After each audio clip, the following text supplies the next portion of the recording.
What fresh madness is this?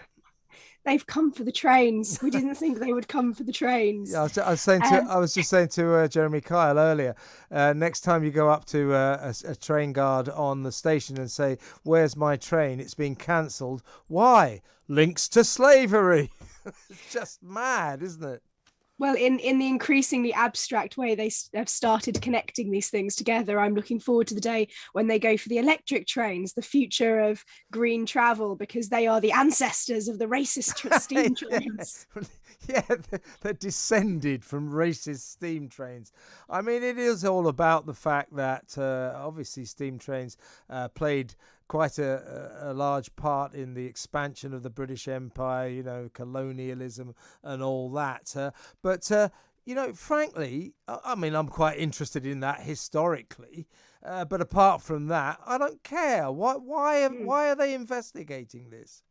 So I also find this quite interesting. So on a sort of more serious note, I think actually it is quite interesting to do research in this area. They're interested in looking at the history of steam trains and the infrastructure and the way that steam trains contributed to the economy during a time of slavery and all of that. And as someone who loves history and the anorak that I am really loves trains as well, I find that particular history very interesting, and I think it is worthy of more research. But this project was obviously set up in the wake of Black Lives Matter. The project is called Slavery and Steam, and it's being funded £9,000 going to this, which is part of the National Railway Museum, but it's also in partnership with a number of universities up north, Leeds, Sheffield, Manchester, I believe also. York, actually it is. It's the Science and Industry Museum in Manchester that they're also partnering with. So it's a number of different organisations focused on the National Railway Museum.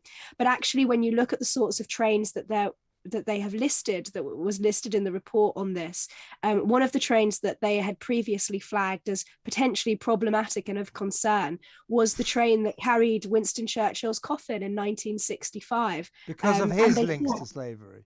Well, quite, and they thought that that this could possibly become the focus of, and I say could, emphasis on could, this, they're anticipating that this could become the focus of future protests. And so they're essentially using research as a way of preempting the sorts of links that the artifacts that they have in their care might have. Another one of the trains that has made its way onto this list of possibly problematic locomotives is the famous rocket steam engine by George and Robert Stevenson, because apparently, and this just goes to show how abstract the links are, Robert's benefactor was Liverpool and Manchester Railway, and they apparently had profits that had links to slavery. So this is the sort of thing they're investigating. It's not surprising, given what we've seen in other areas, even quite recently in the National Gallery. Some of the ways that individuals are being linked to slavery and colonialism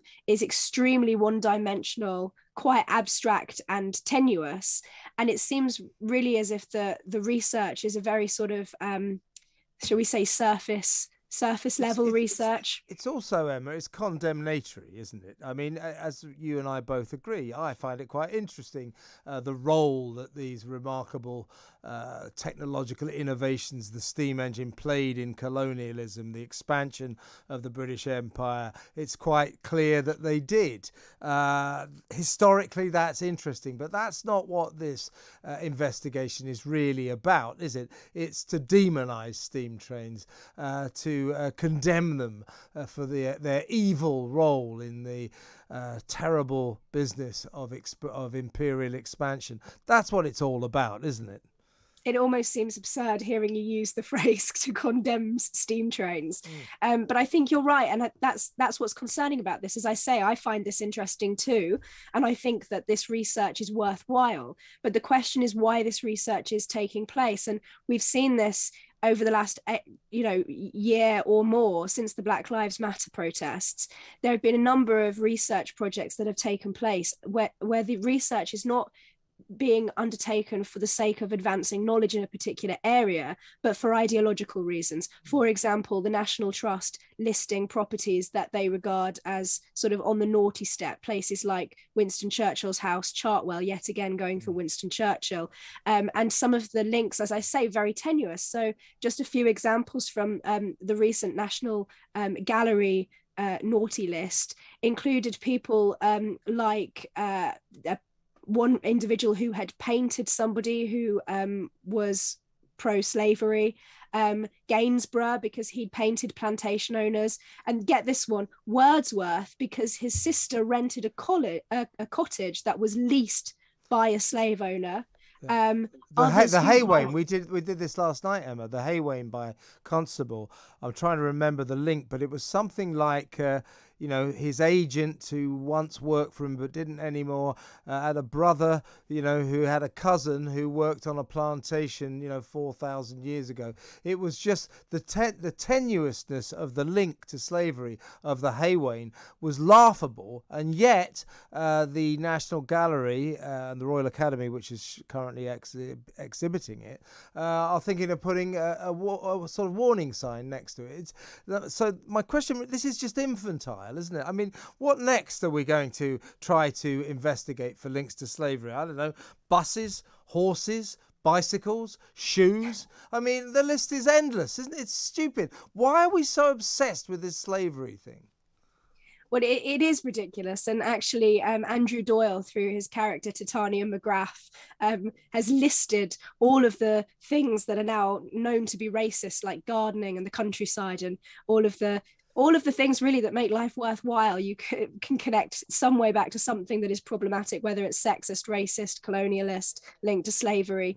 And I don't know whether I would say that it's juvenile, but I do think that it's shallow and it's bad thinking, it's crooked thinking. I think it's moronic. And it's bad research, and it's not research for sort of honest reasons. So they do seem to want to, and as you say, as you've just described with the Haywain, connecting individuals or objects to slavery or colonialism in as roundabout and indirect a way as possible, and in sometimes often very tenuous ways, suggests that they want to try to connect these things to things that they regard as bad in order to condemn them. And it tends to be figures like Winston Churchill, people that we hold very, very dear in the national consciousness, that are the ones that sort of really get a hammering. And so I think that there is something very, very rotten in not only what we're seeing now with the National Railway Museum, but also across all of our institutions, this desire to condemn and to use research as a tool.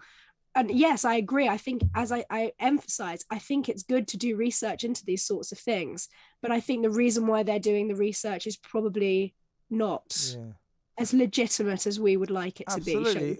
It's like that game 6 Degrees of Separation. By doing that, you can link anything to anything. And that is the slavery link game. They are doing it 6 degrees of separation, and you will always find a link in the end. And the big problem for me now, Emma, is I usually go home after the show on the tube. Now the tube train is linked indirectly to steam trains, so I won't be able to go home on the underground system because it's racist. What am I going to do? I'll have to walk. It's a nightmare. Emma, great to talk to you as